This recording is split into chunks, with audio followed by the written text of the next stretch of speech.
peuple de France. Cette vidéo a été faite par la chaîne Anonymous 000089. Ceci, mesdames et messieurs, sera l'unique fois de votre vie où vous aurez l'occasion de lire des informations non censurées.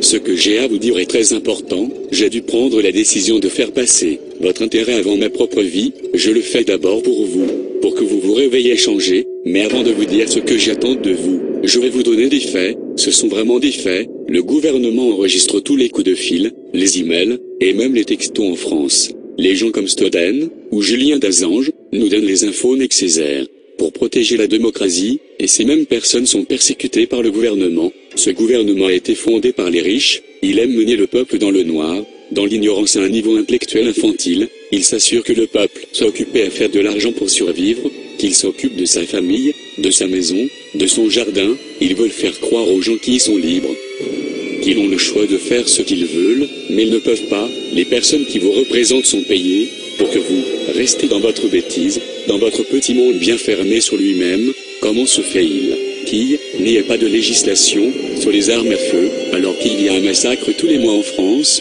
En France, il y a 11 000 morts par arme à feu tous les ans. En Angleterre, seulement 300. Pourquoi? Car en Angleterre, ils n'ont pas d'armes, les gens ne possèdent pas d'armes.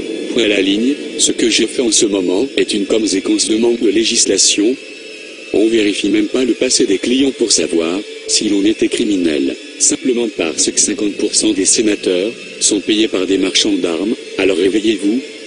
Le lavage de cerveau médiatique fonctionne à merveille. La guerre en Irak était criminelle. Bush et Roosevelt ont menti à tout le monde. Saddam n'avait pas d'armes de destruction massive, et n'avait rien à voir avec les attentats du 11 septembre, mais à cause de leur pétrole, nous faisons rien contre eux. À la place, nous avons envoyé nos soldats se faire tuer dans des pays qui n'ont rien à voir avec le terrorisme intérieur. Pourquoi Obama n'a pas fait juger le gouvernement Bush? Le président Bush a coûté des centaines de milliards aux contribuables, et ont commis des crimes de guerre. Pourquoi Hollande a entrepris aucune action? Car ils sont tous membres du même club. Il y a plus d'immigrés envoyés sous son gouvernement que sous n'importe quelle autre présidence. Nous sommes en crise financière en France. Laissez-moi rire. La France est un pays voyou qui viole toutes les lois internationales. L'apparence est sans importance. Les marques sont sans importance. Les drogues sont sans importance. Tout a été créé pour vous rendre idiots. La presse libre, la télé, les films hollywoodiens, l'école, l'université, la religion, tout ça c'est l'opium du peuple. Je vais vous ouvrir les yeux, vous réveiller, vous changer. Les riches n'ont pas à craindre les lois, et c'est partout dans le monde. Regardez les oligarques russes, et les propriétaires allemands de l'industrie de l'automobile, les chemins de fer, de la pharmaceutique thérapeutique. Ils vont tous utiliser le travail des esclaves de Hitler, et c'est la vérité, et les propriétaires de ces entreprises sont toujours les mêmes. On lynche le cul des dirigeants d'autres pays, qui viennent avec leurs pétrodollars, acheter des voitures de luxe, à nos entreprises françaises. Pendant que quotidiennement, ils exécutent nos frères d'armes, ils n'accordent aucun droit aux femmes, ils tuent les gays, seulement ça on s'en fout royalement car ça se tue, qui ont le pognon. Nos grands patrons sont des gangsters en costume à rayures, ils se foutent complètement du régime des lois, ils ont mis en place le plus sophistiqué des systèmes de sécurité intérieure, de l'histoire de l'humanité, ils ont violé les plus basiques de nos droits,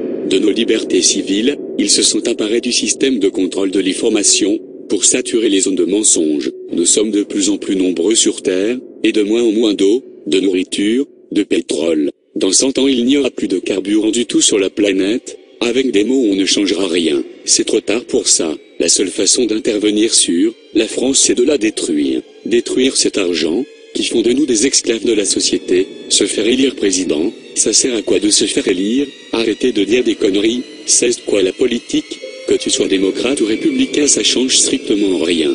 Tous les gouverneurs, qu'ils soient démocrates ou républicains on est achetés, on peut toujours élire quelqu'un mais ça change rien. Ce sont les lobbyistes qui ont le pouvoir, notre démocratie est morte, de dire ce que nous pensons nous coûterait beaucoup, à lui seul cet appel pourrait m'envoyer en prison pour le restant de mes jours, et son jugement, ça ne sert plus à rien de s'exprimer, je ne peux pas changer cet état de fait.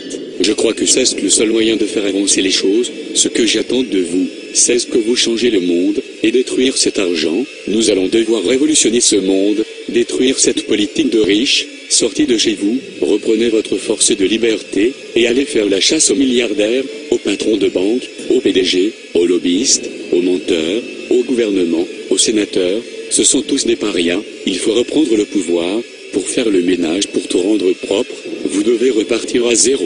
Il nous faut une nouvelle chance, et je ne peux pas le faire seul, j'ai besoin de votre aide, j'ai besoin de vous maintenant, et je vous remercie par avance pour votre aide. Partagez au maximum cette vidéo, réveillez-vous, il est temps d'agir pour notre avenir. Le 17 novembre est une journée historique où la révolution doit commencer. Le blocage ne doit pas se faire seulement un jour, mais nous devons le faire jusqu'au bout.